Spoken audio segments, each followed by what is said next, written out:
told her she wasn't good enough. A chorus of voices insisted her perfectly executed pliés were just a little too sharp, that her leaps held a little too much fire. They said her style was too raw, too street, too undisciplined. The rejection letters started piling up, each one a crisp white monument to what they called her failure.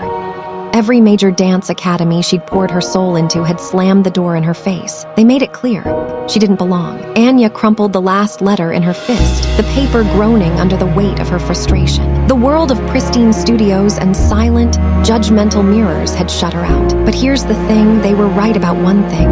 She didn't belong in their world, so she decided to build her own. A world built not from polish, but from pavement. Not from silence, but from the symphony of the city. A world where the raw energy they hated wasn't a flaw, it was the entire point. To really get how Anya built her empire, you have to know what it feels like to have your dream declared dead on arrival. Ever since she could walk, dance was how Anya spoke. She was a hybrid, a paradox in point shoes. Her days were spent mastering the brutal discipline of classical ballet. But her nights, she spent those soaking in the rhythm of her neighborhood, a place where dance wasn't a performance but a conversation. Loud, spontaneous, and unapologetically real. The problem, in the buttoned-up world of classical dance, these two worlds were never, ever supposed to mix. In auditions, the gatekeepers saw this fusion not as fresh, but as flawed. "Your technique is there," one judge told her, his face a perfect mask of polite condescension. "But your energy, it's distracting. Ballet is about uniformity." Another said, "It's a shame. There's real power there, but it's untamed. We mold dancers here, we don't rehabilitate them." Each rejection was a chisel, chipping away at her. She came home to the cracked sidewalks and graffiti-laced walls of her district, a place that didn't nurture delicate dreams. It demanded toughness.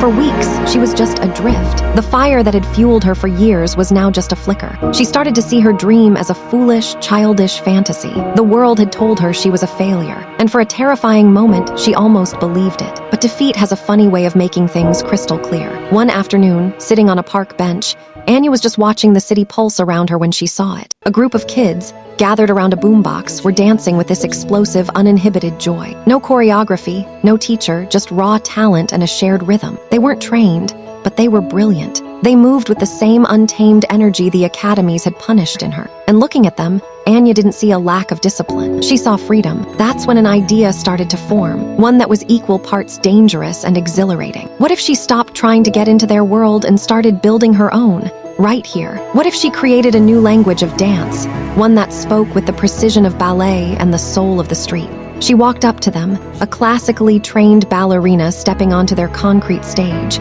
You could feel the skepticism immediately. They saw her posture, her poise, and just saw the world that had always shut them out. "You want to teach us ballet?" a lanky kid named Leo scoffed. "We ain't trying to be swans. I don't want to make you swans," Anya replied, her voice steady. "I want to show you how to build your own wings. What you have, that power, they can't teach that in a studio. I can give you the technique to make it so good they can't ignore it."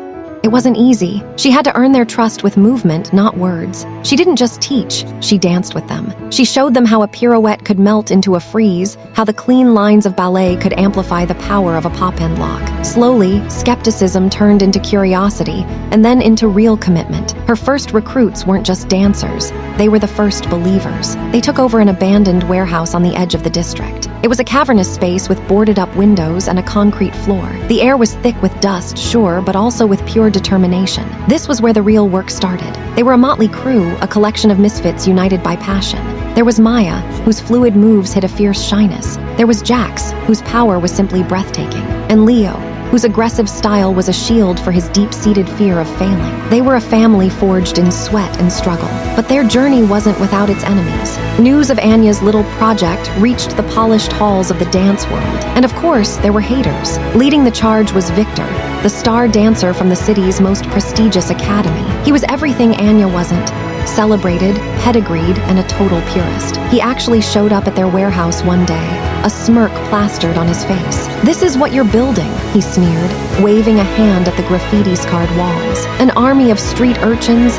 You can't put point shoes on a stray, Anya. You're disgracing the art form." His words were meant to hurt, and they did. Doubt crept in.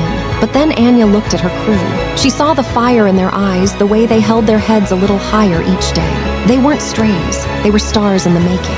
Victor's words stung, and a question started to hang in the air during every grueling practice. In a world that didn't want them, could their small spark even survive the night? They weren't just learning to dance, they were learning to fight for their right to even exist.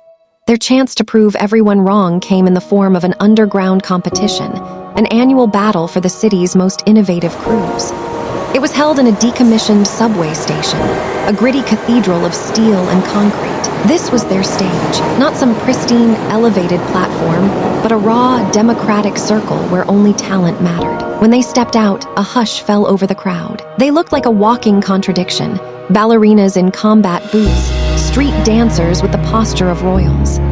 Victor and his crew were in the front row, their faces smug, just waiting for the train wreck they were sure was coming. Then the music started. It was a fusion, a raw hip-hop beat laid over a haunting melody of strings, and they began to move. What they did next, nobody had ever seen anything like it. It was their whole struggle, told through dance. It began with scattered, individual movements, each dancer alone in their style, reflecting their lonely beginnings. Then, Anya moved to the center, her dance a bridge between their worlds, an elegant arabesque flowing seamlessly into the grounded, powerful footwork of hip-hop. One by one, they joined her, their styles weaving together. Maya's fluid grace, Jax's explosive power, Leo's sharp precision.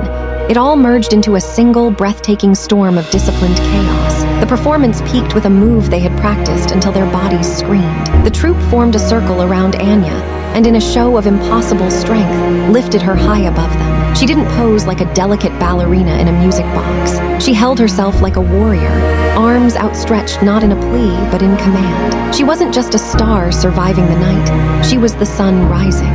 The final note faded, but the energy in that station was electric. For a split second, there was just stunned silence. Then the place erupted. It wasn't just applause, it was a roar, a wave of sound that shook the foundations of the station. Victor's face was a perfect picture of disbelief, his smirk completely wiped away. The world had just seen something new, and it could never go back. Anya's story is about being told no and building your own yes. We've all been there. So what do you do when you hit that wall? Do you walk away, or do you start building your own door? Let us know in the comments what battles you're fighting, and if this story moved